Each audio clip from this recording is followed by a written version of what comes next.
Friedrich Eckeln was among the most brutal men in Nazi Germany. He headed one of the tactical groups whose key task was mass murder in the occupied territory of the Soviet Union.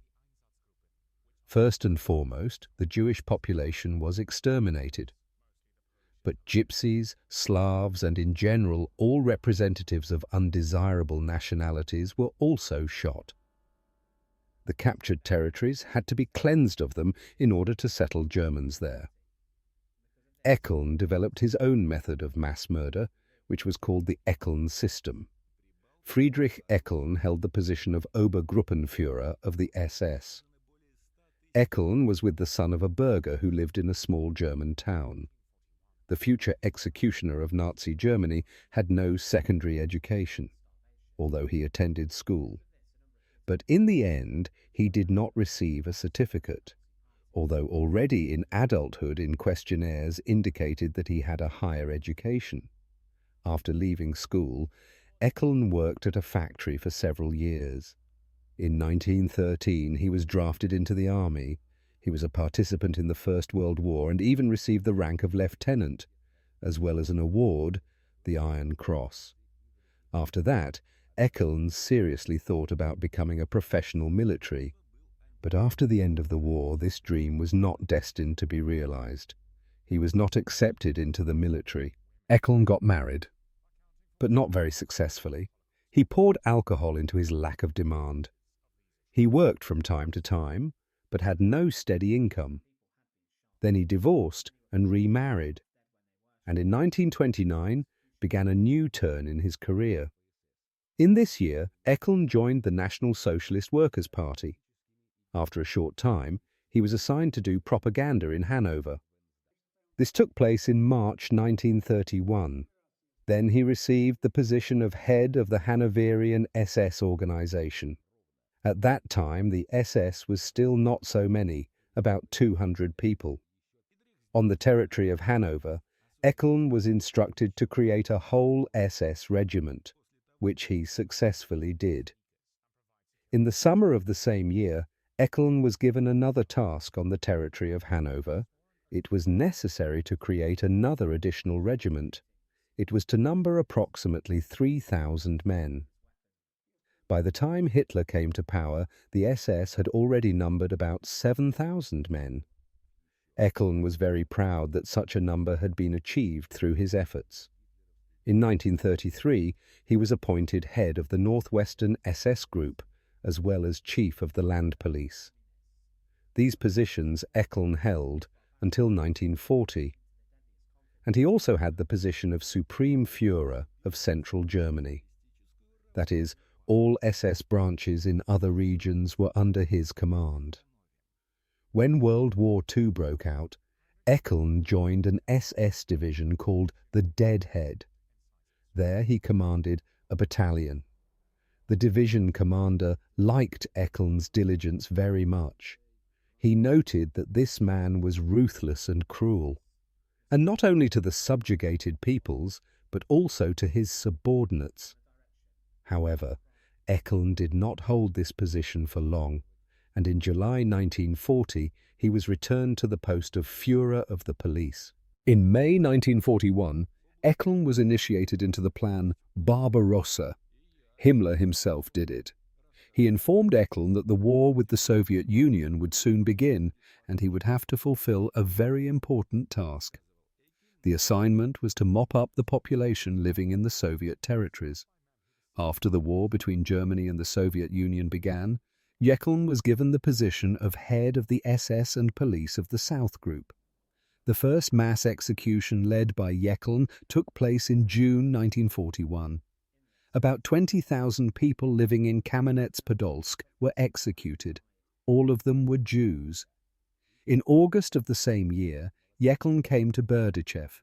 There too mass shootings of the Jewish population are carried out. Eckeln supervises how the process is going on. Already on the first day of Eckeln's arrival in Berdichev, more than 500 people were shot by his headquarters company, and the entire Jewish population was sent to the ghetto. On September 4, 1941, another 1,550,000 Jews were shot. The strongest were chosen. In general, everyone who could offer any resistance was shot. They were mostly young people. However, they were not told where they were being led. The young Jews were told that they were going to agricultural work. The families packed them with bundles of food. At that time, no one knew that no one would ever see their relatives again. All the young men were shot between Krasnaya Gora and the village of Kajin.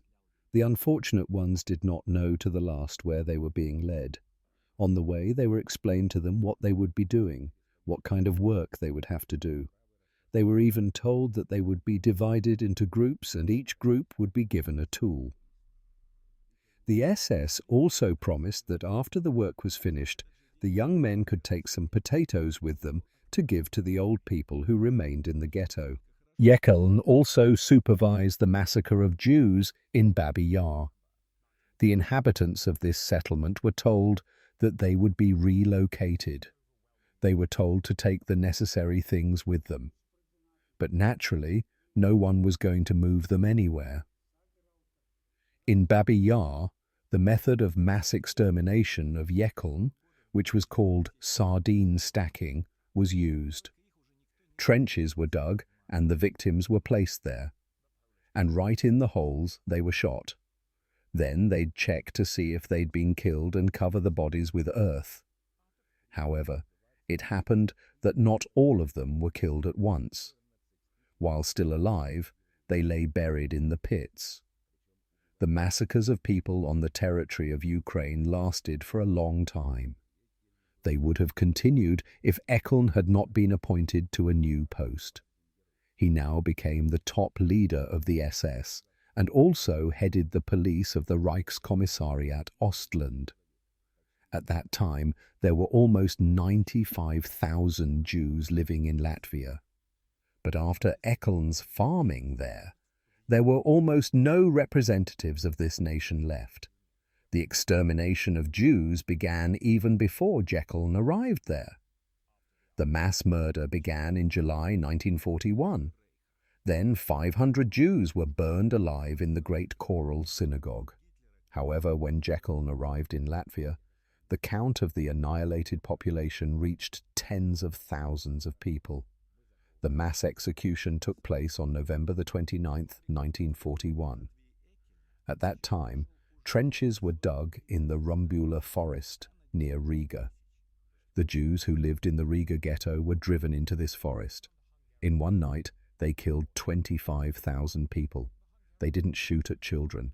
They were hit on the heads with the handles of pistols and machine guns, and then thrown into a communal pit. Eyewitnesses of those events recalled that when the Nazis were burying the graves, some of those who participated in the execution were still alive. It was noticeable how the earth swayed with the bodies of still alive women, children, and old people. There were massacres all over Latvia, and in the Salaspils concentration camp they conducted experiments on children. It was horrible research. The children were first drained of their blood, which was intended for German soldiers, and then the poor babies were destroyed in gas chambers. About 100,000 people died in this concentration camp. In February 1943, Eckeln was transferred to Belorussia. There he was to supervise the punitive operations conducted by the Nazis against the partisans. Under Eckeln's leadership, several thousand people were killed, and several tens of thousands were taken away for forced labor in Germany. Then Eckeln received the German Golden Cross. But Eckeln's work consisted not only in the destruction of the unwanted population, but also in the export of valuable labor force which the Third Reich needed so much.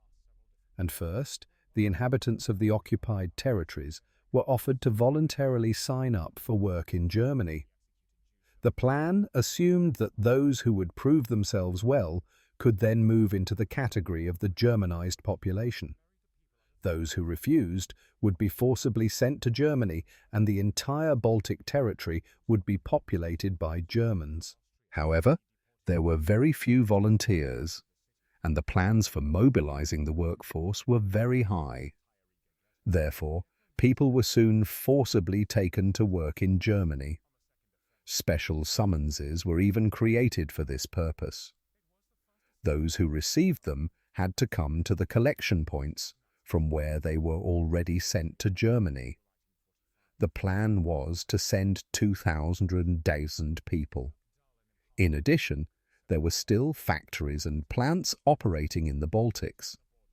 And they also needed workers. And the Germans did not want to completely stop the economic life on this territory.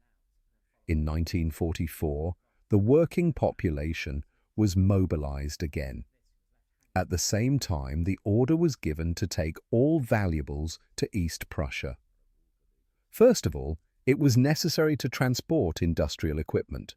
Galleries, libraries, churches and museums were robbed. But Eckeln's bloody career soon came to an end. On May 2nd, 1945, he was captured by the Soviets. Eckeln was put on trial. The hearing lasted more than 6 months. In the end, about 20 volumes of case materials were compiled. During the trial, Eckeln admitted his guilt. He agreed that he must be held responsible for all the atrocities he had committed. He fully committed himself to the hands of the court. However, he asked that his punishment be mitigated and drew attention to the fact that he had extenuating circumstances. However, the sentence was ready to accept in full repentance. Friedrich Eckeln was executed on February 3rd, 1946. The execution took place in Riga. SS Obergruppenführer SS Eckeln and 6 Nazi generals were hanged. But in the Baltics for a long time with horror remembered all his bloody atrocities. This Nazi was hated by many segments of the population.